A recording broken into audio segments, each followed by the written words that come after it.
საღამოშიდობის პატივცემულო ტელემაყურებლებო და რადიო მსმენელებო დღეს სამშაბათია საღამოს 9:30 ტრადიციულად ეთერშია სტუდია ნომერი 8 რომელსაც გაუძღვები თქვენი მონამორჩილი თორნიკე კივილაძე ხოლო ჩემი დღევანდელი სტუმარი ასევე ტრადიციულად გახლავთ ქართული იდეას საზოგადოებრივი პოლიტიკური მოძრაობა ქართული იდეას ახალგაზრდული ფრთის ხელმძღვანელი პატრიოტთა ერთობის წევრი გეგა ხვედელიძე მოგესალმები გეგა და სანამ დღევანდელ თემებზე გადავფრთხილოთ სანამ დღევანდელი გადაცემის ძირითად თემაზე გადავიდოდეთ რაც გულისხმობს ქვეყანაში არსებულ კრიზისს მე მინდა შენეული შეფასება გააკეთო იმ ცილისმწამებლურ განცხადებებთან დაკავშირებით რომელიც გავრცელდა პატრიოტთა ალიანსის წინააღმდეგ მოგესალმებით მშვიდობას გისურვებთ ყველას წყალობას უფლისგან მე მივეშვი უკვე ძალიან დიდი ხანია საქართველოში ზოგადად რომ ცილის წამება იქცა ძალიან ბუნებრივ და ჩვეულებრივ მისაღებ ფორმატ საქართველოს პოლიტიკურ ცხოვრებაში წლებია უკვე მე ეს არ მიკვირს და საერთოდ არანაირი ემოციური უკვე რეაქციაც კი აღარ მაქვს ანუ საერთოდ არაფერს არ გრძნობ როდესაც ცილის მწამებენ იმიტომ რომ რეალურად ვერაფერს ვერ იტყვიან ეს ყველამ კარგად იცის ხო ეხა ელემენტარული ეხა ვიღაცა თუ იმას იტყვის რომ შენ ვიღაცას რაღაცა Facebook-ზე მიწერე შეაგინიან რა რაღაც ამ დონის რაღაც კომპრომატს ბშყალებში თუ წარმოგვიდგენენ და ამ დონეზე თუ წავა საუბარი ეხლა შენ სადღაც ხმას აუწიე და ხმას დაუწიე ხო ეს არის მაქსიმუმი იმისა რისაც შეუძლია პოლიტიკურ ოპონენტს შეაფასოს ჩვენი ბრძოლა უარყოფით ბჭყალებში რა შეუძლიათ ვერაფერს ვერ გველაპარაკებიან რეალურად ანუ ხვდებიან რომ ჩვენი ყოველი არგუმენტი მათ წინააღმდეგ ნათქვამი არის მყარი კლდესავით მყარი არის სახელმწიფოებრივი არის ქართული არის ეროვნული არის ქრისტიანული ანუ არის ის რაც ჩვენს ერს დღეს ტყივა დღეს აწუხებს ამის საპირწორედ მათ რაღაცა ხო უნდა გვითხრათ რა არ არსებობს მათ ხელში არ არსებობს არანაირი ბერკეტი არ არსებობს არანაირი კომპრომატი არ არსებობს არანაირი ფარული ჩანაწერი არ არსებობს არანაირი ასე შემდეგ რომ რაღაცით ის დაგიპირისპირდეს და რა რჩევა მის ხელში ხო ერთი რომ თითიდან გამოწოვილი რაღაცებზე გედავოს ანუ მაგალითად ხმის ტემბრი დაგიწუნოს სადღაც ნათქვამი ბილდსიტყვაობა წამოგაძახოს ხო ყოფილა ხოლმე ასეთი შემთხვევები და მაგიტომ ვიძახი რომ შენ ის არიყავი იქ რომ ვიღაცას ასე მიმართე და უშუალოდ ეთერში აი ამ დონის რაღაცა ან მეორე არის ეშმაკს დაემსგავსოს ხო ანტონი დიდი ამბობს რომ ეშმაკს უნდა ესავდება ადამიანი ცილის წამებლის წოდვით იმიტომ რომ თავად ეშმაკს ქმნია ცილის წამებელი დიავოლოს ბერძნულად და ეშმაკს მიამსგავსოს სული წასაწყმედელად გაწყინოს საკუთარი თავი და ეშმაკის საქმე განახორციელოს და დაგწამოს ცილი ხო ანუ ჯოჯოხეთისკენ მიმართოს თავისი სულის მიმართება და აი აქამდე დაიცეს სული გაყიდოს და გიწოდოს დაუშვა დაფინანსებული ან გითხასო ვიღაცას აფინანსებ ხო ღმერთმა შეუნდოს ყველა ცილის მწამებელს და აპატიოს მაგრამ ბუმერანგის პრინციპით ცოდვა ისეთი რამაა რომ შეუნანებლობის შემთხვევაში ადამიანს ბუმერანგის პრინციპით ისჯის და ანადგურებს და მე გაფრთხილებთ ყველას რომ ვინც ესეთ რაღაცებს ლაპარაკობთ საფრთხო სასჯელის ქვეშ აღმოჩნდებით და ძალიან მძიმე იქნება თქვენი სულებისათვის ყოველი თქვენი ნათქვამი სიტყვა რადგან როდესაც ადამიანი ცდილობს ძალისაებრ ემსახუროს ჭეშმარიტებას და შენ იმას ხელს უშლით ან ასეთი ბინძური მეთოდები და ამ სატანური ქმედებებით ხო ეშმაკს ემსგავსები და ცილს წამებ მე აუცილებლად ჩემ პასუხს აგებ ღვთის წინაშე და დიდ სასჯელსა და განსაცდელს მოიწევ და მე ყოველივე ამისგან ღმერთმა დაგიფაროთ არ მინდა არავის სასჯელი და არავის განსაცდელი და იმედი მაქვს რომ გულისხმის ყოფა მიეცემათ ამ ადამიანებს და სინანულში ჩავარდებიან მაგრამ ყველამ იცოდეს რომ ჩვენ ამ ბრძოლაში შემოსულები რადგან ვართ ჩვენ ბოლომდე ვაგრძელებთ ამ ბრძოლას ურთიერთ თანადგომით, ურთიერთ სიმძიმის ტვირთვით, ჩვენ ვემსახურებით იმ იდეას, რისიც გვწამს და რითიც ჩვენ ცოცხლობთ და ვარსებობთ და რაღაცა ორგანიზაციები იქნებიან ეს თუ კონკრეტული პიროვნებები, რომელიც ზოგიერთი საერთოდ საიდან გამოჩნდა, ვიღაც მეყანწიშვილი გოგო, ხა მე საერთოდ არ ვიცი ვინ არის ღმერთმა უშველოს ამ ადამიანს, მაგრამ ესეთი პიროვნებები ხა რაღაც სად რას ლაპარაკობენ, ხო, ეს საერთოდ არაფერს არ ცვლის ჩვენი ბრძოლის ასპარეზზე და არანაირ გავლენას არ ახდენს ჩვენს მოვალ ბრძოლაზე, რომელიც გრძელდება და კვლავ გაგრძელდება ღვთისმშეწევრით და წყალობით ძალისაებრ. უბრალოდ იცოდეთ, რომ ეს არის უმძიმესი ცოდვა და ყოველი თქვენგანი მკაცრად აგებს ღვთის წინაშე პასუხს. მე ჩემის მხრივ პატიობ და შეგინდობთ, გულწრფელად ვიცახი ამას და გისურვებთ სინანულს, მაგრამ გეშინოდეთ აი ესეთი მოქცევის. აი ამის თქმა მინდოდა რა. რეალურად პატრიოტთა ალიანსმა არაერთხელ შესთავაზა დიალოგი ქართულ ოცნებას. განსაკუთრებით 2024 წლის საპარლამენტო არჩევნების შემდეგ, როდესაც ფაქტობრივად ქართული ოცნება მარტო დარჩა პარლამენტში, მარტო დარჩა. შესთავაზა დიალოგი პატრიოტთა ალიანსმა ქართულ ოცნებას, მაგრამ იქიდან რაღაც შემხოდრი ნაბიჯი არ გადმოთქმულა. მაშინ როცა ქართული ოცნება აცხადებს, რომ ქვეყანაში არ არსებობს ღირსეული ოპოზიცია, უნდა ახსოვდეს, რომ არსებობს პატრიოტთა ალიანსი, პოლიტიკური მოძრაობა, რომელიც საკუთარ თავში, საკუთარ კოალიციაში აერთიანებს არაერთ ეროვნულ სახალხო ორგანიზაციას თუ პოლიტიკურ პარტიას, მცირე პოლიტიკურ პარტიებს, მათ შორის არის ჩვენი ორგანიზაცია ქართული იდეა. და ბუნებრივია, რომ პატრიოტთა ალიანსი არის ღირსეული პარტია, რომელიც, ასე ვთქვათ, მუდმივად იცავს ქვეყნის სახელმწიფოებრივ ინტერესებს და აქვს ძალიან ზომიერი პოზიციები და ძალიან ზომიერი შეხედულებები სხვადასხვა საკითხთან დაკავშირებით, იქნება ეს ეკონომიკის განვითარება, საქართველოს საგარეო პოლიტიკური კურსი თუ ასე შემდეგ და მე ვფიქრობ, ქვეყანაში, როცა არსებობს ესეთი პოლიტიკური პარტია და ესეთი პოლიტიკური გაერთიანება, ხელისუფლება უნდა ზრუნავდეს, რომ რაღაცნაირად მე იმას კი არ ვამბობ, რომ ის თავის სატელიტად აქციოს, ღმერთმა დაგვიფაროს, რომ ვინმე ჩვენ გაგვაკონტროლოს, რაღაც ცუდი გაგებით, არა. უბრალოდ უნდა შექმნას ჯანსაღი კონკურენციის გარემო, რომ აი ასეთმა ძალებმა შეძლონ ის რომ გახდნენ კვალიფიციური პარტიები, ყავდეთ თავიანთი წარმომადგენლები პარლამენტსა თუ თვითმმართველობის მუნიციპალურ ორგანოებში და ასე შემდეგ. ან სულაც არ არის აქ საუბარი პოსტებზე და თანამდებობებზე, არა ვართ ბატონო ჩვენ ამის მოსურნე, გულწრფელად ვამბობ ამას.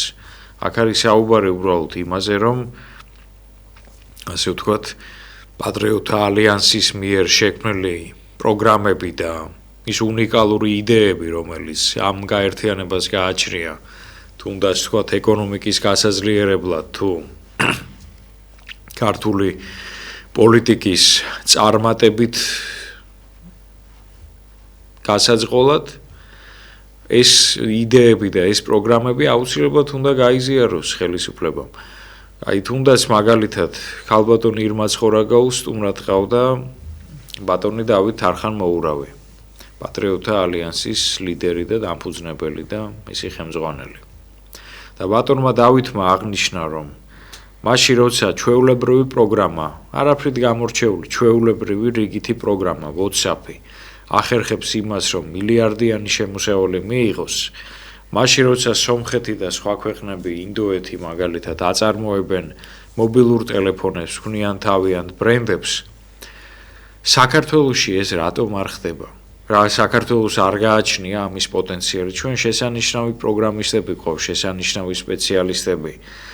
არაერთი ახალგაზრდა მოდის ამ მიმართულებით და შესანიშნავი იდეები აქვთ მათ და რატომ არ ვითარდება ეს ყველაფერი საქართველოში? რატომ იყიდება ქართული მიწები უცხოელებზე?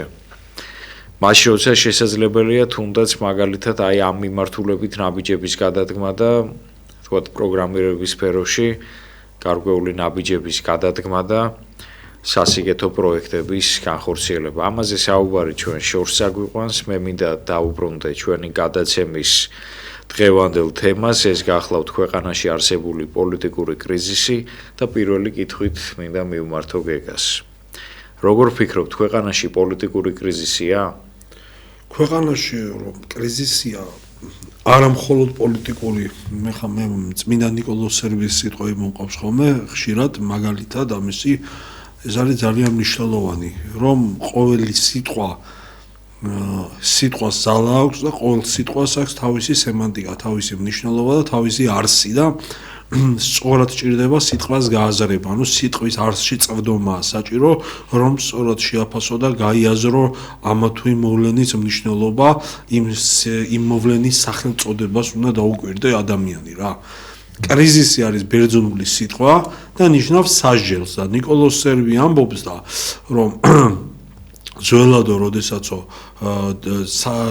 განსაცდელები დაატყდებოდა სერბერსო ჩვენი წინაპრები ამბობდნენ ღმერთმა დაგვსაჯაო და დღეს როდესაც რაღაც პრობლემებში ვიმყოფებით იძახიან რომ კრიზისში ვართო რა არის დღეს საქართველოში კრიზისი დღეს საქართველოში არის განსაცდელები არაერთ გზის მრავალი ფორმით მრავალი სახით დღეს საქართველო არის ყოველ მხრივ გამოუვალ მდგომარეობაში ერთი შეხედვით აღმოჩენილი, ანუ ყველა მიმართულებით საითაც არ უნდა გაიხედო არის რაღაც თითქოს ჩიხური მდგომარეობები შექმნილი და არიცი საიდან დაიწყო გამოსწორების პროცესი, აი ღირსი მამა პაისი მთაწმინდელი როგორც ამბობს, რომ თუ ოთახში ერთი რამეა გაფუჭებული, ну დავუშვათ გაფუჭებული ტელევიზორი, შენ იცი რომ ტელევიზორი გაქვს შესაკეთებელი, ხო?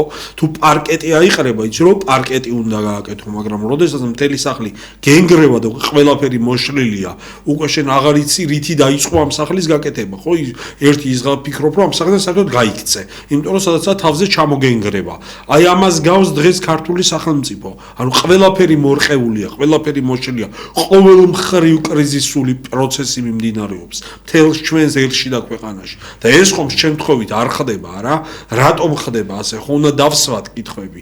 ბიბლიური ისრაელის ისტორია ნათელი მაგალითია იმის, აი გოდება იერემიას წაიკითხეთ.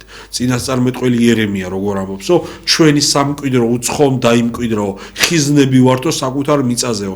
რა არ გავს დღეს ამას საქართველო ეთნიკური იმ ჩანაცვლების უკონტროლო მიგრაციის პროცესში გაყიდული მიწები რომ გვაქვს და არაბიზაციაზე რომ მიმდინარეობს საქართველოში ლაპარაკი ეს შემთხვევითია იმ ყველაფერთან ერთად რაშიც ჩვენ ვიმყოფებით არა რატომ ხდება ასე ხომ უნდა გავაცნობიეროთ ხომ უნდა დავსვათ კითხვა რატომ მივედით იქამდე სადამდეც მივედით სწორედ იმიტომ რომ ჩვენი ცხოვრების წესი და ფორმა არ შეესაბამება ღვთის კანონსა და სამართალს და როდესაც ზეციურ კანონს არ ღვევ აუცილებლად ჩვენ კანონგარეშე აღმოჩნდები და მიწიერი კანონის დარღვევის შემთხვევაში შენ თუ პასუხისგება გიწევს მიწიერი სამართლის წინაშე მით უფრო დიდი პასუხისმგებელი ხდები ზეციური სამართლისა და ზეციური მსაჯულის წინაშე რომელიც ყოველს განაგებს ამ სამყაროში არა და მართლმადიდებელმა ქრისტიანმა ქართველმა ერმა ეს დაივიწყა დღეს და გონია რომ ბიძინა ივანიშვილის დონეზე წყდება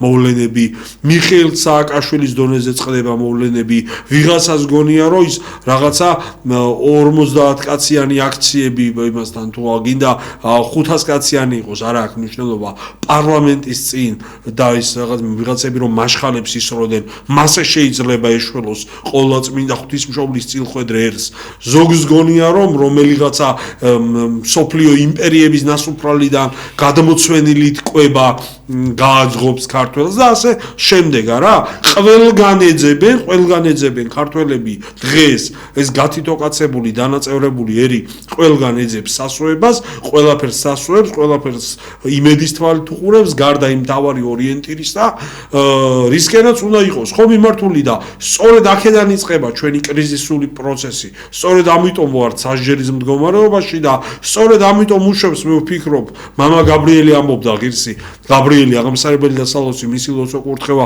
შეგვეწიოს ზეციური საქართველოდან მამა გაბრიელი ბრძანებდა რომ ყოველი განსაცდელი ჩვენ სასიკეთოდაო რატომაა სასიკეთოდო რომ შენ გულისხმა ყო რის წინაშე აღმოჩენდი, რატომ აღმოჩენდი და შემდეგ შეეცადო გამოსწორებას, ანუ შეეცადო ისე მოიქცე, რომ ეს მდგომარეობა შემოbrunდეს საშენოდ, სასიკეთოდ, ხო ესე რომ ვთქვათ.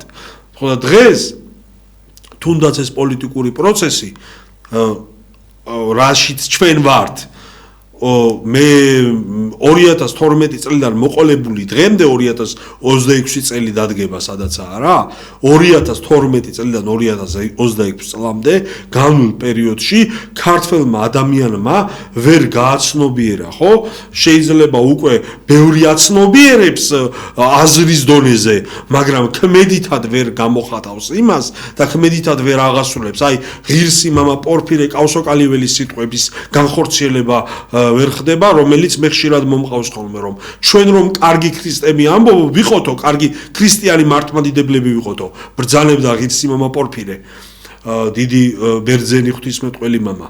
ჩვენ რომ კარგი მართლმადიდებელი ქრისტიანები ვიყოთო, თუ ქრისტიანულ პარტიებს არაო, მართლმადიდებელ ქრისტიან პოლიტიკოსებს მაინც გადავცემდითო ქვეყნის მართვის სადავეებს და მაშინ ყოველივე უკეთესად იქნებოდაო, ყველაფერი სხვაგვარად იქნებოდაო და ჩვენ დღემდე ვერ უზრუნველ ყავით საქართველოში, ყოვლადწმინდა ღვთისმშობლის წილხვეწ საქართველოში და აი ჩვენი ახლახანს გარდაცვლილი თანამებრძოლი და ძმა ლევან ჩაჩუა სულ ამისთვის იბრძოდა და სულ ამისთვის მოღვაწეობდა რომ მართლმადიდებელმა ქრისტიანებმა წარმართონ ქართული პოლიტიკა, სინდისის მიერმა ხალხმა წარმართოს ქართული პოლიტიკა, რომ იმ ხალხმა წარმართოს საქართველოს პოლიტიკური ცხოვრება, ვისაც შიში აქვს ღვთისა, რამე თუ დასაბამი სიბრძნისაი არის შიში ღვთისა, ხო, როგორც ბრძანებს წმინდა წერილი. თუ არ არის ადამიანი ღვთის მოშიში, ხო, თუ არ არის ადამიანი მოშიში ღვთისა, თუ არ აქვს ადამიანს განცდა იმისა, რომ მის ყოველ ნაბიჯს საპასუხო მოჰყვება ღვთისაგან ზეცისგან ადამიანი თუ კანონოდ იქცევა ისჯება თუ ადამიანი ცოდავს ამ ცოდვას მოსდევს აუცილებლად ცოდვის ონტოლოგია არის ის რომ მას სასჯელი აუცილებლად მოჰყვება ხო ეს შიში თუ ადამიანს არ გააჩნია არ შეიძლება მას ანდო შენი ერის ბედი ანუ არ შეიძლება ის შენი ერი წარამართინო ისეთ ადამიანს რომელსაც არ გააჩნია მეტაფიზიკური შიში არ გააჩნია ღვთის უარყოფის ღვთის დაკარგვის შიში იმიტომ რომ ასეთი ადამიანი ადვილად კორუმპირებული ხდება, ადვილად ვერცხლის მოყვარე ხდება, ადვილად ხდება გამცემელი, გამყიდველი და დღეს ხო ამას ხედავთ ჩვენ, რომ აგერ ქართული ოცნება უკვე შიდა რღვევა მინდის პოლიტიკურ პარტიაში. დღეს გავიგეთ რომ ვიღაც კორუფციაში იყო ჩართული, ვიღაც არა, სერიოზული მაღალი თანამდებობის ადამიანები, ხო ვიღაც მილიარდს იღებდა თუ მილიონს თუ რაღაცას. მილიონს, ხო, მილიონს და მილიონ ნახევარს. სამი ეპიზოდია ერთხელ მილიონი აიღო, ერთხელ მილიონ ნახევარი აიღო და მესამედ კიდე რაღაცა აიღო, რა მნიშვნელობა აქვს, ხო? ანუ აი ესეთი ადამიანების ხელში რატომ უნდა იყოს ყოვლა წმინდა ღვთისმშობლის წილხვედრი საქართველო? ხო? მაგრამ ფაქტი ხო არის რომ არის. ხო და რომ არის, იმიტომაც ვართ კრიზისში. აი ამაშია საქმე. კი. მოდით ვისაუბროთ აი ამ კრიზისის მიზეზებზე, ანუ ჩვენ დავასახელეთ რამდენიმე მიზეზი, მაგრამ ზოგადად ვისაუბროთ იმ მიზეზებზე, რამაც ეს კრიზისი კი ბატონო, თუნდაც გაყალბებული არჩევნები ყველაფერს რომ თავი დავანებოთ, ხო? ის რომ ჩვენი ერი უკვე შეეგუა იმას, რომ არჩევნები არის უზურპირებული, გაყალბებული და მიტაცებული და ძალიან ბევრი ქართველი ამაზე თანხმდება, რომ არჩევნები არის გაყალბებული. ჩვენი ფაქტობრივი მოცემულობები ხო გვაქვს არა? თვით ქართული ოცნების ამომრჩელებმა და აპოლოგეტებმაც კი იციან, როგორი მოსყიდვებით ხდება, როგორი დაშინებებით ხდება ხმების მიცემა. მარტო იმას არ გულისხმობ მე არჩევნების გაყალბებაში, რომ ბიულეტინებში რაღაცეებს ყრიან იმ აპარატებში ყალბიულეტინებს ყრიდან. მხოლოდ ამას არ გულისხმობ. ხო? დაშინება სოციალური დახმარების მოხსნის მუქარა, სამსახურებიდან გაყრის მუქარა, ეს ყველაფერიც ნაწილია შემადგენელი ამ საერთო სისტემისა. გარდა კორუფციისა და გარდა სხვა ყველაფრისა, რაზეც ვისაუბრეთ, საწყისი ყოველივეს აქვს სიყალბე, ტყუილი. ხელისუფლება არის საქართველოსი მიტაცებული, უზურპირებული კონკრეტულმა პოლიტიკურმა ჯგუფმა, ქართულმა ოცნებამ, რომელმაც დღეს საქართველოში შექმნა ფეოდალიზმი და კონკრეტული პიროვნებებისა და კლანების ინტერესებზე დააფუძნა მთელი ქართული სახელმწიფოს ცხოვრება, პოლიტიკური ცხოვრება, ანუ შეიქმნა ისეთი პოლიტიკური გარემო, რომ კონკრეტული ვიწრო ადამიანები და ჯგუფები განკარგავენ როგორც საკუთარ ფულს, ისე ქვეყნის ბიუჯეტს და ქვეყნის რესურსებზე აქვს ყველანაირი წვდომა და ისე მიმართულებებს აძლევენ ამ რესურსების განვითარებას, გაყიდვას და ასე შემდეგ, როგორც მათ უნდათ და როგორც მათ აწყობთ, ეს უკვე არის საფუძველი იმისა. ხო, ყოველივეს აქვს თავის საფუძველი, აი უკვე ძირშივე დამპალია საფუძველი, უკვე ძირი აქვს გამომპალი და შერყეული სახელმწიფოს, როდესაც სახელმწიფო არის სიყალბეზე, კორუფციაზე და მიტაცებაზე და უზურპაციაზე აგებული. ეს საფუძველი რომ არსებობს, მერე უკვე რაც ზედნაშენია, მრავალი ცუდი სხვა თუ ზოგი მცირე კარგიც, რომელიც შეიძლება მოსაჩვენებლად კეთდება, შეიძლება ვიღაცა გულწრფელად აკეთებს და ამით ხიბლავს დღეს ქართული ოცნების ამომრჩეველს, ხო? ამაზე მაქვს საუბარი. ეს ყველაფერი უკვე ყოველგვარ ფასს კარგავს. თავარი არის საფუძველი და საფუძველი არ აქვს ქართულ სახელმწიფოს სამართლებრივი. სანამ არ აღმოიფხვრება კორუფცია, ხო? ხო, წლების განმავლობაში კობახიძე ამაყობდა, რომ ყველაზე ანტიკორუფციული სახელმწიფო ჩამოაყალიბეს კავკასიაში, არა და ლამის მთელს ევროპაში, საქართველოს სახით. დღეს გავიგეთ, რომ ეს ასე არ ყოფილა. აი ამაში არის საქმე, რომ კორუმპირებული უზურპატორი, უსამართლობაზე და ტყუილზე დაფუძნებული სახელმწიფო სისტემა ძირშივი არის გამომპალი. ანუ საძირკველი ძირი აქვს მორყეული და ძირგამომპალი და სახელმწიფოები, ძირგამომპალი სახელმწიფო სისტემა საფუძველ შერყეული სახელმწიფო სისტემა. შემდეგ ზემოდან როგორც არ უნდა აიგოს და რაფორმებითაც არ უნდა განავითაროს ფასადურად ეს ყოველივე, აი მიშა სააკაშვილს უყვარდა ხოლმე რაღაცა ბარახლოს დადგავდა და გარედან შეღებავდა და მერე წინ დაუდგავდა ტრიბუნას და გახსენდა ხოლმე საზეიმოდ. აი ამ ფორმით არა, სახელმწიფო ესე არ იგება. სახელმწიფოს აგება სჭირდება მყარი საფუძველი და ყველაზე მყარი საფუძველი არის ჭეშმარიტი რწმენა, რაზეც წეგან ვისაუბრე. და შემდეგ კიდე დანარჩენი ყოველივე ის პროფესიონალიზმი, მაღალი განათლება, კანონმორჩილება და სხვა და სხვა, მაგრამ დასაბამი სიბრძნისა არის შიში ღვთისა და ასევე სახელმწიფოებრივი პოლიტიკის დასაბამიც, რადგან ნიკოლოზ სერბის სიტყვებს გავიმეორებ, ისე არსებობს ქრისტიანული და არსებობს არაქრისტიანული პოლიტიკა და ჩვენ მართლმადიდებელმა ერმა ქრისტიანული პოლიტიკა უნდა ვაწარმოოთ. ქრისტიანული ღვთის მოშიში პოლიტიკა უნდა ვაწარმოოთ, ანუ ისეთი პოლიტიკა უნდა ვაწარმოოთ, რომელიც ესათნოება ზეცას, რომ ზეცისგან მუდმივად კურთხევა და წყალობა გაგვაჩნდეს. თორე თუ არ გვექნება ზეციური შეწევნა, ადამიანის საკუთარი ძალები და ვერაფერს ვერ აღასრულებს, ხო? თუ კაცი თუ ღმერთი არ აშენებს სახლს, ტყუილად ირჯებიან მუშაკნი და თუ ღმერთი არ იცავს ქალაქს, ამაოდ ფხიზლობს გუშაგი, ხო? ეს არის ჩვენი სულიერი სიბრძნე წმინდა წერილისა და აი ამ სულისკვეთებით გამსჭოლულმა პოლიტიკოსებმა უნდა ჩაიბარონ ყოვლადწმინდა ღვთისმშობლის წილხვედრი ერის მართვის სადავეები, თუ ჩვენ გვინდა დავძლიოთ აი ეს პოლიტიკური კრიზისი. მოდი გავშალოთ ეს თემა, გეგა, გავშალოთ. რაში ხედავთ გამოსავალს, რეალურ გამოსავალს? თქვენ ახსენეთ, რომ აუცილებელია და მე გეთანხმებით, რა თქმა უნდა და მოდი ვისარგებლებ შემთხვევით 40 დღე შესრულდა ბატონ ლევან ჩაჩუას გარდაცვალებიდან. ღმერთმა, დიახ, 21 დეკემბერს ღმერთმა სასופველი დაუმკვიდროს მის სულს. ეს იყო კაცი, რომელიც ჩემთან საუბრებში თუ სხვა მის გარშემოყოფებთან საუბრებში ყოველთვის ამბობდა, აი რა არის შენი ცხოვრების მიზანი, გეტყოდა. ნუ შენ ეტყოდი, ვთქვათ, რაღაც მიზეზს დაუსახელებდი, რომ ვიყო კარგი პროფესიონალი და ვემსახურო ღმერთს და სამშობლოს. კი ბატონო, გასაგებია, მისაღებია ეს ამოცანა, მაგრამ ადამიანის თავარი მიზანი ეს არის მუდმივი გარჯა, ბრძოლა და სინანული სასופვლის მოსაპოვებლად. კარგი გაგებით მოსაპოვებლად, დასამკვიდრებლად. ეს ადამიანი დღეს ჩვენ გვერდით სამწუხაროდ აღარ არის. როცა ციხიდან გამოვიდა ლევანი და როცა დატოვა საპატიმრო პოლიტპატიმრის სტატუსით, მე რამდენადაც ვიცი მას უნდოდა მღვდლობა, მაგრამ ურჩიეს რომ წასულიყო პოლიტიკის მიმართულებით, ვინაიდან პოლიტიკაში საჭიროა. პატრიარქის სამძიმარი ეხლა ლევან ჩაჩუას უმართ, სწორედ იქ აღნიშნა უწმინდესმა, რომ ესე იგი უზომოდ ღრმად მორწმუნე ქრისტიანი იყო და გულანთებული ქართველი და სწორედ ამიტომ დაუკავშირა საკუთარ თავი პოლიტიკასოს. უწმინდესმა სამძიმრის წერილში დაწერა. და საქმე იმაში მდგომარეობს, რომ ლევანი ცდილობდა მაქსიმალურად განსხვავებით ბევრი სხვა პოლიტიკოსისგან, სხვათა შორის იგივე მცდელობა აქვს პატრიოტთა ალიანსსაც, რომ მაქსიმალურად მორწმუნე და წესიერი და პროფესიონალი ხალხი ჩართოს ქართულ პოლიტიკურ სივრცეში და არა მხოლოდ პოლიტიკურ სივრცეში. ჩვენ ვიცით, რომ საზოგადოებრივი საქმიანობაც საკმაოდ მრავლად განახორციელა, როგორც ქართულმა იდეამ, ასევე პატრიოტთა ალიანსმა.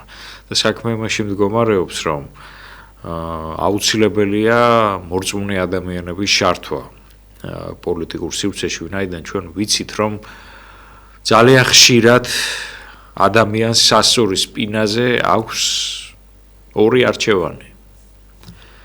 პური თუ ჯვარი. პური კაი კაცობით უნდა მოიპოვოს ადამიანმა და ჯვარი მთელი ცხოვრების განმავლობაში უნდა ატაროს ადამიანმა მაქსიმალურად ღირსეულად. შესაბამისად ასე ვთქვათ, უნდა ითქვას აუცილებლად, რომ ადამიანმა ყოველთვის უნდა გააკეთოს არჩევანი, რომელიც ესათნოება უფალს, გააკეთოს ზნეობრივი არჩევანი. თავისი შინაგანი სინდისისა და შინაგანი ხმის კარნახით გააკეთოს არჩევანი. მაგალითად, იურისტი, რომელიც ამთავრებს უნივერსიტეტს და შემდეგ უნდა ემსახუროს სამართალს, უნდა ზრუნავდეს არა პიროვნულ კეთილდღეობაზე და იმაზე, რომ ოღონდ პროცესი მოიგოს და თუნდაც მტყუანი ადამიანი გაამართლოს, არამედ უთხრას მასთან მოსულ კლიენტს, რომლის ადვოკატობასაც აპირებს, რომ აი საქმის რეალური ვითარება ასეთია. შენ ამაში ხარ მართალი, ამაში მტყუანი. მოწინააღმდეგე მხარე ამაშია მართალი, ამაში მტყუანი. და ვინმე იმის გამო კი არ დაიცვას, რომ ფული აიღოს, არამედ ემსახუროს სამართალს. ექიმმა იზრუნოს არა იმაზე, რომ მაინც და მაინც გამდიდრდეს და დიდრული სრა სასახლეები აიშენოს, არამედ თუნდაც მაგალითად გაჭირვებულ პაციენტს მისცეს იმის შესაძლებლობა, რომ უფასოდ იმკურნალოს და მედიკამენტი შეღავათი ამ ფასად ან უფასოდ მიიღოს. პედაგოგი იმაზე კი არ უნდა ზრუნავდეს, რომ ასე ვთქვათ, დოქტორის წოდება მოიპოვოს მაინც და უნივერსიტეტში წაიკითხოს ლექციები, არამედ თუნდაც იმაზე უნდა ზრუნავდეს, რომ თუნდაც ერთი კარგი აღსაზრდელი აღუზარდოს ქვეყანას.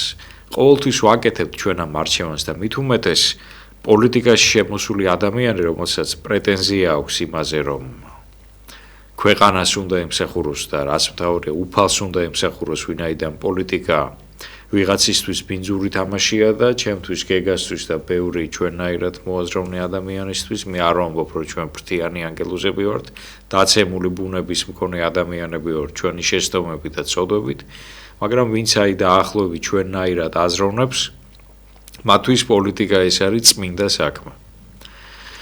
შესაბამისად, აუცილებელია, რომ ქართულ საზოგადოებრივ პოლიტიკურ სივრცეში ჩართული იყოს რაც შეიძლება მეტი მორწმუნე, პასუხისმგებლიანი და ზნეობრივი ადამიანი და ასეთი ადამიანები შეიძლება მრავლად თუ არა ყოველთვის არსებობდნენ საქართველოში, თუმცა მე მაინც იმის იმედი მაქვს, რომ ასეთი ადამიანები მრავლად არსებობენ.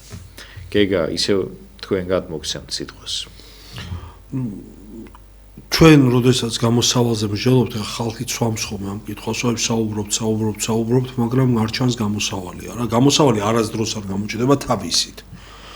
და გამოსავალზე ჩვენ უკვე მრავალი წელია საუბრობთ და ვისაუბრებთ იქამდე ძალისაებრ სანამ ამას არ მოვიტანთ ადამიანთა გულებამდე და გორებამდე, რომ ერთადერთი ჩვენი ხსნა დღეს არის ერთსულოვნებაში, რომ ჩვენ უნდა გავერთიანდეთ.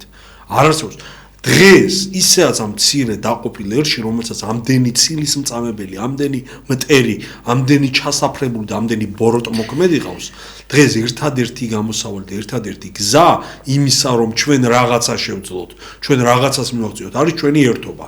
ჩვენ უნდა გავერთიანდეთ, განურჩევლად ყოველაფრისა, ყოველგვარი პარტიული ნიშნისა, ყოველგვარი ესე იგი პოლიტიკური მსოფლმხედველობისა, შეგნებისა, წარსულისა, აწყოსი, მომავლისა, ანუ ყველაფერმა უნდა გადასწონოს გარდა რაღაცა ვიწრო ოდიოზური ჯგუფებისა, რომელთან ერთობას არც კი განვიხილავთ და ამაზე დავით არხალმოურავმა ისაუბრა ახლა მიშა სააკაშვილის და მის სატელიტების რაღაც LGBT სოდომიტური მსოფლმხედველობის ადამიანები და საქართველოს სისხლში გასვლილი ადამიანები, ციხეებში ადამიანების გამოოპატიურებელი ადამიანები და მათი მხარდამჭერები და აპოლოგეტები და თანამებრძოლები და ასე შემდეგ და ასე შემდეგ არც კი განიხილება უბრალოდ რომ ისაუბროც კი არ განიხილება საუბრის დონეზეც კი არ განიხილება მათთან არანაირი ურთიერთობა ხო ვინცაც დანაშაული აქვს კანონის წინაშე პასუხი უნდა აგოს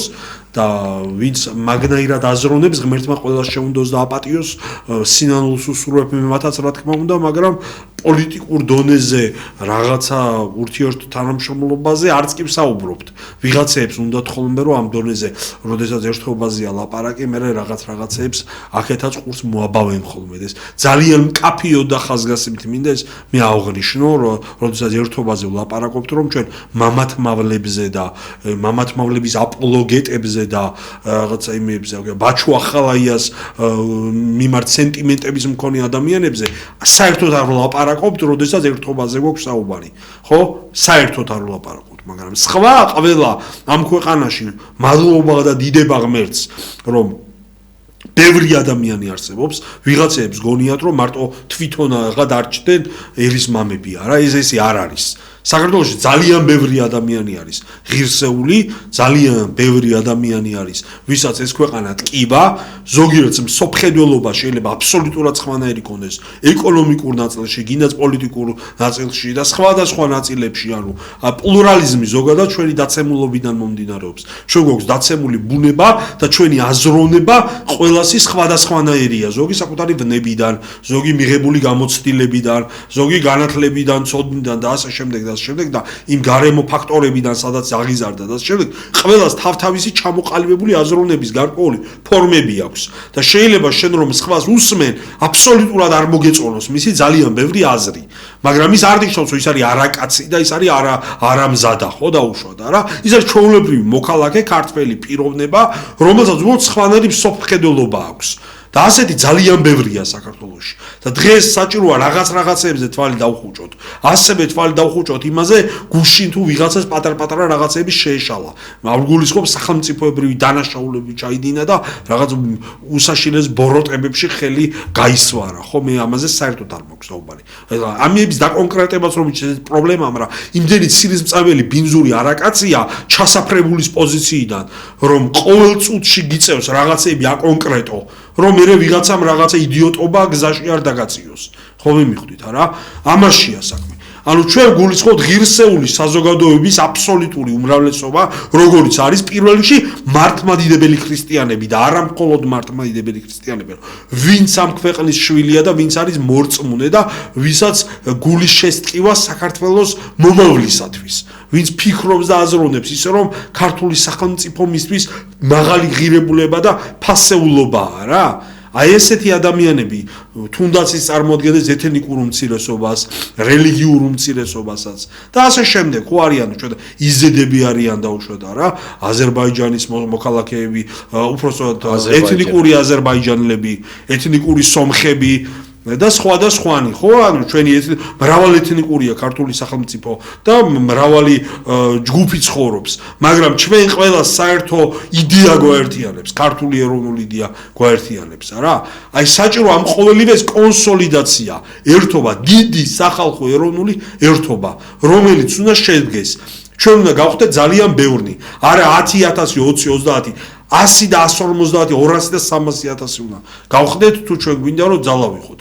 არა ისე რაღაცა კონკრეტულად ჯოს და გამოვარდით და არა დიდი სახალხო ერთობა უნდა იყოს. აი ზვიადის და მერაბის დროსო დიდი ეროვნული მოძრაობა არსებობდა, რამაც შექმნა საქართველოს თავისუფლების იდეამ, რამაც მოიტანა, რამაც გაანთავისუფლა ქართული სახელმწიფო, მოუტანა დამოუკიდებლობა და აი დღეს ესეთი დრო არის. ლევან ჩაჩუა იძახდა ხოლმე.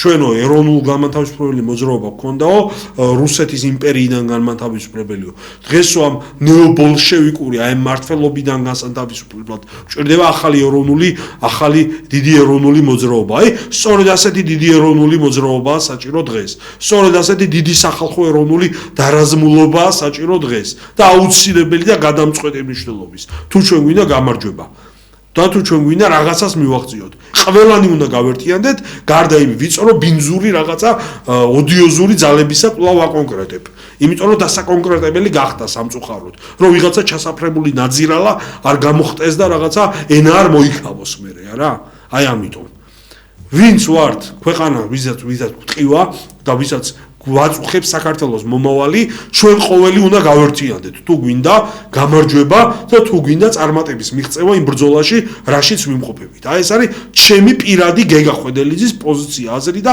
აი ამ დიდი სახალხო ეროვნული ერთობის პოზიცია რაც არის საქართველოს პატრიოტთა ერთობა პატრიოტთა ალიანსის ირგვლივ გაერთიანებული არის 50-ზე მეტი ორგანიზაცია, რომელშიც შედის ზოგი მცირე, ზოგი დიდი ჯგუფი და მე და თორდიგე კივილაძე და ბექა კაპანაძე, რომელიც დღეს ჩვენთან არ არის, მაგრამ თქვენ კარგად იცნობთ, წარმოადგენთ ეროვნულ ერთობას, ქართულ იდეას. ქართულ იდეის წარმომადგენლები ვარ ჩვენ. ამის გარდა აქ არიან სხვა ორგანიზაციებიც, რომლებიც ყოველი გავერთიანდით საქართველოს პატრიოტთა ალიანსის ირგვლივ 2024 წლის არჩევნების წინ. და ეს ერთობა გრძელდება, ეს ეროვნული ერთობა გრძელდება და ჩვენ მოვუწოდებთ ყველას, რომ შემოუერთდეთ ამ ერთობას, რომ ჩაერთონ ამ ბრძოლაში, ამ საერთო იდეის განხორციელების საქმეში, რომ დადგნენ ჩვენთან ერთად ამ დიდი ერთობისა და ოჯახის ნაწილი გახდნენ და ერთობლივი ძალებით, ერთობლივი იდეებით, ურთიერთთანამშრომლობით და დიალოგით მივიღოთ ის გადაწყვეტილებები და აღვასრულოთ ის გადაწყვეტილებები, განვახორციელოთ, რაც ქართულ სახელმწიფოს და ქართველი ერის მომავალს ძალისაებრ ღვთის მადლითა და შეწყვეტ რამე თუ ჩვენი ძალებით არაფერი არ შეგვიძლია, ხო ეს ყველა მკარდო გავატოვო, რაღაცას შევძლებთ. აი ამაში უფალი შეგვეციოს. და გვაყურთოს ღმერთო. მე ხშირად ვამბობ ხოლმე, რომ ჩატარდა გარკვეული კვლევები ერების ეთნოფსიქიკურ მახასიათებლებთან დაკავშირებით, ქართველები, შოტლანდიელები და ირლანდიელები შეგვიყვანეს ისეთ ეთნიკურ ჯგუფებში, ისეთი ეთნოფსიქიკური მახასიათებლების მქონე ჯგუფში, რომლებიც თავგანწირვით იბრძვიან თავისუფლებისთვის, ძალიან უყვართ თავისუფლება, მაგრამ უჭირთ თანხმობა. ეს შესაბამის დასკვნებს უნდა ბადებდეს ჩვენში და შესაბამისი დასკვნები უნდა გამოქონდეს, აუცილებელი არის საზოგადოების გაერთიანება, არა მხოლოდ პოლიტიკოსების და საზოგადოებრივი ფიგურების, არამედ სრულიად საზოგადოების ერის დარაზმულობა და გაერთიანება, ვინაიდან ერთობის გარეშე გამორიცხულია სასიკეთო ძროების განხორციელება ჩვენ ქვეყანაში და ბევრი ხშირად გვადანაშაულებს, რომ მარტო საუბრობთ და საქმეს არ აკეთებთ. საქმესაც ვაკეთებთ და ვსაუბრობთ კიდეც. და ყველა მიცოდეს, რომ საუბრის დაწყება მოქმედების დაწყების საფუძველია. მადლობა ჩემს სტუმარს, გეგა ხვედელიძეს, მადლობა ჩვენს ტექნიკურ ჯგუფს, მადლობა ჩვენს ტელემაყურებელსა და რადიომსმენელს და დიდი მადლობა ტელერადიომ აუწყებელ ობიექტივის ხელმძღვანელობას იმ შესაძლებლობისთვის, რომელსაც ის გვანიჭებს, კერძოდ გვაძლევს შესაძლებლობას ვიურთიერთოთ თქვენთან. უკეთესი ხვალინდელი დღის იმედით გემშვიდობებით. მშვიდობას გისურვებ და წყალობას. გაიხარეთ.